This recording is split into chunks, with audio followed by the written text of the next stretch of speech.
अस्सलाम वालेकुम dear students, welcome back. Doctor Hadi here. आज का टॉपिक हमारे पास है comparison between the bone and cartilage. Cartilage और बोन के दरमियान क्या कंपैरिजन है, इनमें क्या इख्तिलाफात है, क्या सिमिलैरिटीज़ है, वो आज के लेक्चर में हम स्टडी करते हैं। तो स्टार्ट करते हैं। सबसे पहले यहाँ पर डायग्राम मौजूद है, एक तरफ बोन का डायग्राम मौजूद है, दूसरी तरफ कार्टिलेज का डायग्राम मौजूद है। अब साथ साथ मैंने पॉइंट्स भी लिखे हुए हैं। पॉइंट्स को समझने के लिए सबसे पहले मैं थोड़ा सा आपको बताता चलूँ कि ये जो एक बोन है, अगर आप उसे उठाएंगे तो बोन के आसपास एक छिलका सा बना हुआ है, सख्त किस्म का। यहाँ पर इसके पूरे आसपास यूँ समझे कि एक छिलका है, ठीक है, और इसको बोलते हैं compact bone. That is called compact bone. जबकि इसके अंदर अगर आप देखें, यहाँ पर अंदर जो ब्लू लाइंस आपको नज़र आ रहे हैं, जाले की तरह मैशेस जो आपको नज़र आ रहा है, इसको कहते हैं spongy bone. That is called as spongy bone. तो हम क्या करते हैं, बोन को समझने के लिए हम ये जो कॉम्पैक्ट बोन है, इससे एक छोटा सा यूनिट हम बाहर निकालते हैं ताकि आपको समझ आ जाए। सिर्फ आपको समझाने की खातिर बोन के अंदर जाना पड़ेगा। अगर आप कार्टिलेज और बोन के दरमियान फ़र्क देखना चाहते हैं तो आपको बोन के अंदर जाना होगा। जब आप बोन के अंदर जाएंगे तो आपको पता चलेगा कि कार्टिलेज और बोन में क्या फ़र्क है। तो हम बोन के अंदर जाकर बोन से एक छोटा सा यूनिट उठाएंगे, स्मॉल यूनिट हम उठाएंगे, जिसका नाम है ऑस्टियन। ठीक है, क्या कहते हैं, ऑस्टियन। ये हमारे पास एक छोटा सा यूनिट है। इस तरह के बहुत सारे यूनिट्स बोन के अंदर है। तो इस एक यूनिट के अंदर आपको ये रेड कलर के जो सर्कल्स आप देख रहे हैं, नज़र आ रहे हैं, रेड कलर के सर्कल्स हैं हमारे पास के, ये सेल्स है, ख़ास किस्म के सेल्स है। बल्कि मैं आपको ये थोड़ा और भी आसान बना के पेश करूं कि यहाँ पर छोटे छोटे कैविटीज़ है, उन कैविटीज़ का नाम है लेक्यूना। तो ये जो लेक्यूना है, इस लेक्यूना के अंदर सेल्स पड़े होते हैं जिसका नाम है ऑस्टियोसाइट्स। ठीक है, मतलब ये एक किस्म का आप कह सकते हैं कि दिस इज़ लेक्यूना। थोड़ा बड़ा करके लिख लेता हूँ, और यहाँ पर ये भी मैं लिखता हूँ LACUNAE, लेक्यूना। और इस लेक्यूना के अंदर क्या पड़ा हुआ है, लेक्यूना के अंदर सेल पड़ा हुआ है, यहाँ पर इसके बीच में यहाँ पर सेल पड़ा हुआ है। उस सेल का नाम क्या है, ऑस्टियोसाइट। ऑस्टियोसाइट ये उस सेल का नाम है और इसका फंक्शनल सेल है। तो अब ये सारे के सारे लेक्यूना है ये, और इनके दरमियान जो खाली स्पेस आप देख रहे हैं, this is called as matrix. तो बोन के अंदर भी आपको मैट्रिक्स नज़र आ रहा है, जो खाली स्पेस आप देख रहे हैं, और यहाँ पर भी आपको मैट्रिक्स नज़र आ रहा है। ठीक है, यहाँ पर भी लेक्यूना मौजूद है। ठीक है, लेक्यूना LACUNAE, लेक्यूना यहाँ पर भी मौजूद है। ठीक है, तो यहाँ पर भी मैट्रिक्स है। अब देखो, अब मज़ा आएगा आपको बोन और कार्टिलेज के दरमियान फ़र्क। मैट्रिक्स ऑफ द कार्टिलेज, यहाँ पर है मैट्रिक्स ऑफ द बोन। अगर हम बोन के मैट्रिक्स के अंदर जाके देखेंगे तो यहाँ पर आपको फाइबर्स नज़र आएंगे। ठीक है, फाइबर्स नज़र आएंगे, और ये फाइबर्स बहुत ही क्लोजली पैक होते हैं, बहुत ही क्लोजली एक दूसरे के साथ बहुत ज़्यादा पैक होते हैं। फाइबर्स है, कोलेजन फाइबर्स है, इलास्टिक फाइबर्स है। ठीक है, कोलेजन फाइबर्स यहाँ पर बहुत ज़्यादा है, तो फुली पैक है, बहुत सारे फाइबर्स हैं। अच्छा जनाब, ये जो फाइबर्स है, इसको मैं नाम देता हूँ कोलेजन फाइबर्स। कोलेजन फाइबर्स, इसके अलावा इसके अंदर और भी फाइबर्स है, लेकिन ये बहुत मशहूर है कोलेजन फाइबर्स। यहाँ पर भी मैट्रिक्स के अंदर कोलेजन फाइबर्स हैं, लेकिन अब आप थोड़ा सा इतना देखें कि जिस तरह ये कॉम्पैक्ट है, डेंस है, हाईली डेंस है, ये उतना डेंस नहीं है, ये उतना डेंस नहीं है। इसीलिए तो हम कहते हैं कि कार्टिलेज सॉफ्ट बोन होते हैं, नरम। जैसे कि एक एग्जांपल मैं आपको कान का बताऊं, ये नरम है। इसकी नरमी की वजह क्या है कि इसके अंदर इस कार्टिलेज के अंदर कोलेजन फाइबर्स है, छोटे छोटे धागे नुमा स्ट्रक्चर्स हैं, लेकिन वो डेंसली क्लोजली पैक नहीं है बनिस्बत बोन के। एक तो ये फ़र्क, बहुत बड़ा फ़र्क हमें नज़र आया।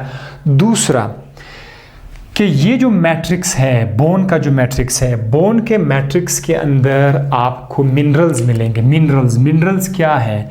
मिनरल्स हमारे पास है कैल्शियम, ठीक है, कार्बोनेट्स, ये कार्बोनेट्स है, फॉस्फेट्स है, ठीक है, फॉस्फेट्स। तो carbonates, phosphates, calcium, these are minerals. और ये मिनरल्स आपके जो मैट्रिक्स है, कोलेजन फाइबर्स है, यहाँ पर पड़े हुए हैं। सो मैं यहाँ पर डॉट्स लगा लेता हूँ आप लोगों के लिए, ताकि आपको समझ आ जाए कि बोन का जो कार्टिलेज है उसके अंदर मिनरल्स भी है। अब देखो ये जो मिनरल्स है ये आपके हड्डी को, बोन को हैवी कर देता है। क्या कर देता है? Heavy. It makes the bone heavy. तो इसके मुकाबले में अगर आप कार्टिलेज के अंदर आ जाए, कार्टिलेज में आपको ये मिनरल्स नहीं मिलेंगे, जिसकी वजह से कार्टिलेज इतने ज़्यादा हेवी नहीं है बनिस्बत बोन के। तो कैसे हमें इनके दरमियान, बोन और कार्टिलेज के दरमियान बड़ा अच्छा फ़र्क नज़र आया जब हम इसके अंदर चले गए। ये कार्टिलेज के अंदर भी आप जा चुके हैं और बोन के अंदर आप जा चुके हैं। अब जो पॉइंट्स मैंने बोर्ड पे लिखे हुए उसको एक एक करके मैं बताऊँगा, क्योंकि अब मज़ा है, क्योंकि आप लोगों ने बोन को अंदर से पढ़ लिया। इससे पहले भी मैं एक लेक्चर रिकॉर्ड कर चुका हूं बोन के ऊपर अलग, कि स्ट्रक्चर ऑफ द बोन पर मेरा एक वीडियो लेक्चर भी मौजूद है। आप अगर चाहते हो तो यूट्यूब पे जस्ट लिखो structure of the bone by doctor Radeep, के पास आ जाएगा। पहला पॉइंट, बोन में collagen is densely packed. Bone के अंदर कोलेजन डेंसली पैक है, लेकिन कार्टिलेज में वो क्या है? लूजली पैक है। ये पहला पॉइंट है। दूसरा है कि बोन के अंदर तीन तरह के सेल्स होते हैं, तीन तरह के सेल्स होते हैं। उनमें से एक का नाम है ऑस्टियोब्लास्ट, दूसरे का नाम है ऑस्टियोक्लास्ट, तीसरे का नाम है ऑस्टियोसाइट्स। ये तीन तरह के सेल्स होते हैं। इनमें से ये वाले सेल्स बोन को बनाते हैं, ठीक है, मेकिंग ऑफ द बोन, ठीक है। और ऑस्टियोक्लास्ट क्या करते हैं? ये डिज़ोल्व करते हैं हड्डी को, मतलब जहाँ पर अगर हड्डी टूट जाए तो टूटे हुए हिस्से के छोटे छोटे टुकड़े होते हैं उसको डिज़ोल्व कर लेते हैं, तोड़ देते हैं। तो ये आपके साथ तोड़ने वाले सेल्स है, ये जोड़ने वाले सेल्स होते हैं। और ये जो है ये बोन के वो सेल्स होते हैं जो फंक्शनल होते हैं, जो आपको आमतौर पर बोन के अंदर नज़र आएंगे। मैं सादा अल्फाज में ये कहूँगा कि ऑस्टियोब्लास्ट जब बालिग हो जाएंगे तो फिर उसका नाम ऑस्टियोसाइट रख दिया जाएगा। ये जब मेच्योर हो जाएगा तो दिस कॉल्ड एज ऑस्टियोसाइट, ठीक है। तो ये तीन तरह के सेल्स बोन के अंदर होते हैं, लेकिन कार्टिलेज में तीन तरह के सेल्स नहीं होते हैं। कार्टिलेज में सिर्फ एक तरह का सेल होता है। अच्छा, अब आते हैं डिपॉजिट मिनरल्स। बोन के अंदर मिनरल्स डिपॉजिट होते हैं, मिनरल्स मौजूद है, वहाँ पर मिनरल्स मौजूद नहीं है, नो मिनरल डिपॉजिशन। और बोन को आसपास एक छिलके ने कवर किया हुआ है, उस छिलके का नाम क्या है? पेरीऑस्टियम। तो आप कह सकते हैं कि ये बोन के आसपास ये जो कॉम्पैक्ट बोन है, कॉम्पैक्ट बोन के आसपास जो छिलका नज़र आएगा, दिस इज़ कॉल्ड एज पेरीऑस्टियम। तो ये पेरीऑस्टियम है। लेकिन इस तरह ये जो कार्टिलेज है, कार्टिलेज के आसपास आपको एक छिलका नज़र आएगा हल्का सा, that is called as perichondrium. ये वाला यहाँ पर आप देख सकते हैं, यानी बोन के आसपास भी एक किस्म का हल्का सा मेम्ब्रेन है, ठीक है। और वो मेम्ब्रेन भी जो है वो कोलेजन से मिलके बना हुआ। कोलेजन के फाइबर्स, इलास्टिक फाइबर्स और कोलेजन फाइबर्स दोनों ने इस मेम्ब्रेन को बनाया हुआ होता है, तो इसका नाम है पेरिकॉन्ड्रियम। आप कह सकते हैं हिफाजती गिलाफ जो है बोन के आसपास भी है और कार्टिलेज के आसपास भी है। कार्टिलेज की किस्म उसका नाम पेरिकॉन्ड्रियम, बोन की किस्म उसका नाम है पेरीऑस्टियम, उसका नाम है। अच्छा, बोन अपने आप को हील कर सकता है थोड़े बहुत फास्टर कार्टिलेज के मुकाबले में। वैसे बोन और कार्टिलेज दोनों लेट ठीक होते हैं। हील मतलब ठीक, अगर ज़ख्म लग जाए तो ठीक हो जाते हैं, हील उसको बोलते हैं, हीलिंग। अब बोन जो है कार्टिलेज के मुकाबले में थोड़ा जल्दी हील करते हैं। और आज के वीडियो में हम आपको ये भी बता देंगे कि कार्टिलेज क्यों स्लोली हील करता है, और कार्टिलेज में ब्लड वेसल नहीं है तो फिर वो हील कैसे करता है, इसका जवाब आज को मिल जाएगा। तो और cartilage can heal relatively slower, तो ये आस्ता हील करते हैं बोन से। बोन का काम क्या है? बोन आपको सपोर्ट दे रहा है, आपके बॉडी में बहुत सारे जगहों को सपोर्ट दे, खोपड़ी आपको ब्रेन को सपोर्ट दे रहा है, आपके चेस्ट रिब्स आपके बॉडी के अंदर लंग्स एंड हार्ट को सपोर्ट दे रहा है, ठीक है, ये सपोर्टिव रोल अदा करते हैं और प्रोटेक्शन दे रहा है, साथ साथ शक्ल भी दे रहा है। बोन जो है आपकी जिस्म को शेप दे रहा है। अगर आपके चेहरे से अभी हड्डियाँ निकाल दे तो आपका चेहरा अजीब सा हो जाएगा, तो शेप भी देते हैं। मिनरल्स जो है देखो हमारे बोन के अंदर मिनरल्स है। अगर मिनरल्स जो है इसका राब्ता फिर किसके साथ है, इसका राब्ता ब्लड के साथ है, मिनरल्स का खून के साथ है। अगर कभी ब्लड में मिनरल्स की कमी हो जाए तो आपकी जो हड्डियां हैं वो हड्डियां जो है उससे मिनरल्स आपके ब्लड में आ जाएंगे। और ऐसा भी हो सकता है कि अगर ब्लड में मिनरल्स ज़्यादा हो जाए तो फिर वो वहाँ से बोन के अंदर आ जाता है, यानी मिनरल्स एक किस्म का बैलेंस रखा जाता है मिनरल्स का। इसको कहते हैं होमियोस्टेसिस ऑफ द मिनरल्स।